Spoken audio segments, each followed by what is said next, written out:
Ադրբեջանի նախագահ Իլհամ Ալիևն աշխատանքային այցով Թուրքիայում է։ Քահրաման Մարաշ քաղաքում նա իր թուրք գործընկեր Ռեջեփ Թայիպ Էրդողանի հետ մասնակցել է ադրբեջանական թաղամաս համալիրի բացման արարողությանը։ Այն կառուցվել է 2023 թվականի փետրվարի 6-ի ավերիչ երկրաշարժից հետո ադրբեջանական կողմի ֆինանսավորմամբ։ Իլհամ Ալիևը միջոցառման շրջանակում հայտարարել է, որ Ադրբեջանը բնական աղետի առաջին րոպեներից եղել է Թուրքիայի կողքին։ Ադրբեջանում դուք ունեք 10 միլիոն եղբայրուքույր, ինչպես մենք 80 միլիոն եղբայրուքույր ունենք Թուրքիայում, նշել է նա։ Թուրքիայի նախագահը շնորհակալություն է հայտնել ադրբեջանական կողմին աջակցության համար։ Իր ելույթում նա հույս է հայտնել, որ Հայաստանի եւ Ադրբեջանի միջև խաղաղության հաստատումը նոր ազդակ կհաղորդի տարածաշրջանի զարգացմանը եւ վերականգնմանը։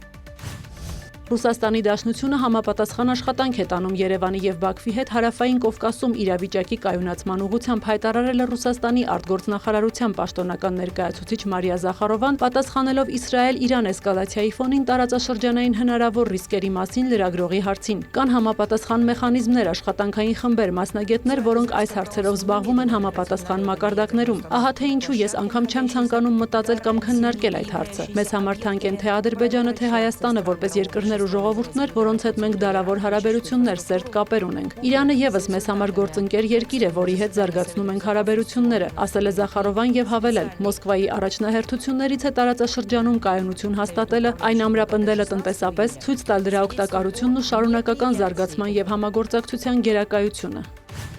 Ռուսաստանի նախագահ Վլադիմիր Պուտինը հայտարարել է, որ պատրաստ է հանդիպել ուկրաինական կողմի, այդ թվում նախագահ Վոլոդիմիր Զելենսկու հետ։ Նա սակայն նշել է, իր մոտ հարցեր են առաջանում, թե ով է ստորագրելու փաստաթղթերը։ Պուտինը նախկինում բազմիցս կասկածի տակ է դրել Ուկրաինայի նախագահի լեգիտիմությունը, պատճառաբանելով, թե երկրում նախագահի ընտրություն չի անցկացվել ռազմական դրության պատճառով։ Պուտինը նաև նշել է, որ Ռուսաստանը ցանկանում է ոչ միայն վերջ դնել ռուս-ուկրաինական հակամարտությանը, այլև լուծում գտնել երկարաժամկետ պատմական հեռանկարի համար։ Ըստ Ռուսաստանի նախագահի Մոսկվան պատրաստ է կարգավորման սկզբունքների շուրջ բովանդակալից բանակցություններ վարել, բայց միայն այն դեպքում, եթե ուկրաինական կողմը նույնպես պատրաստ լինի դրան։ Պուտինը նաև շնորհակալություն է հայտնել Թուրքիայի ղեկավարությանը Ստամբուլում կողմերի միջև բանակցությունները հյուրընկալելու համար։ Նրա խոսքով Մոսկվայի պատվիրակության ղեկավար Վլադիմիր Մեդինսկին խոսել է ուկրաինական պատվիրակության ղեկավարի հետ։ Կողմերը պատրաստ են հանդիպել հունիսի 22-ից հետո։ Պուտինը շեշտել է, ԱՄՆ նախագահ Դոնալդ Թրամփը եւս իր կարծիքով անկեղծորեն ձգտում է կարգավորման։ Բացի այդ, Ռուսաստանը հաշվի է առնում նաև Չինաստանի, Հնդկաստանի եւ BRICS-ի մյուս բարեկամ երկրների դիրքորոշումները եւ նրանց հետ բոլոր շփումներում քննարկում է Ուկրաինայի հետ հակամարտության կարգավորման թեման։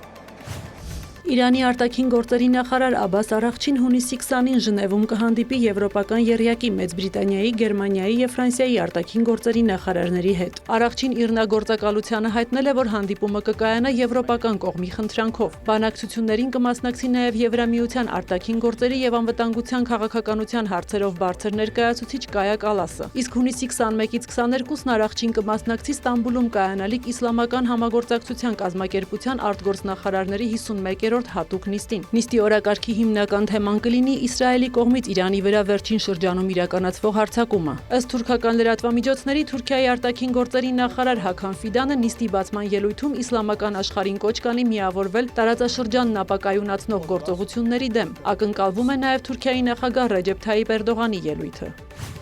Բուլղարիան փակել է Թեհրանում իր դեսպանատունը եւ տարհանել դիվանագիտական անձնակազմին եւ նրանց ընտանիքների անդամներին Ադրբեջանի տարածքով։ Բուլղարիայի դեսպանատունը կշարունակի գործել Բաքվից, հայտնել է երկրի վարչապետ Ռոստեն Ժելյասկովը։ Իրանում Հունգարիայի դեսպանատունը եւս ժամանակավորապես տեղափոխվել է Բաքու։ Արտգործնախարար Պետեր Սիարտոն հայտարարել է, որ դեսպանատան աշխատակիցները եւ նրանց ընտանիքների անդամները հեռացել են Իրանից։ Իսկ Չինաստանն Իրանից տարհանել է ավելի քան 1600 քաղաքացու, եւս հարյուրավոր քաղաքացիների Իսրայելից։ Ըստ Չինաստանի արտաքին գործերի նախարարության խոսնակի երկիրը կապի մեջ է Իրանի, Իսրայելի, Եգիպտոսի եւ Օմանի հետ։ Չինաստանը հակամարտության կողմերին, մասնավորապես Իսրայելին անհապաղ հրադադարի կոչ է անում, նշել է խոսնակը։ Իրանում Չինաստանի դեսպանատունն իր քաղաքացիներին կոչ է արել երկիրը լքել ցամաքային ճանապարհներով։ Նաեւ նախազգուշացրել է դեպի Ադրբեջանի եւ Թուրքմենստանի հետ անցակետերում մեծ կուտակումների մասին։ Չինաստանի դեսպանատունը քաղաքացիներին խորհուրդ է տվել Իրանից հեռանալ նաեւ Հայաստանով, Թուրքիայով եւ Իրաքով։ Իսրայելի եւ Իրանի միջև փոխադարձ հարվածների պատճառով վերջին օրերին տարբեր երկրներ են իրենց քաղաքացիների տարհանումներ սկսել։ Այդ թվում Հնդկաստանը, Գերմանիան, Չեխիան, Սլովակիան, Հունաստանը, Միացյալ Նահանգները, Ավստրալիան, Պակիստանը, Ճապոնիան։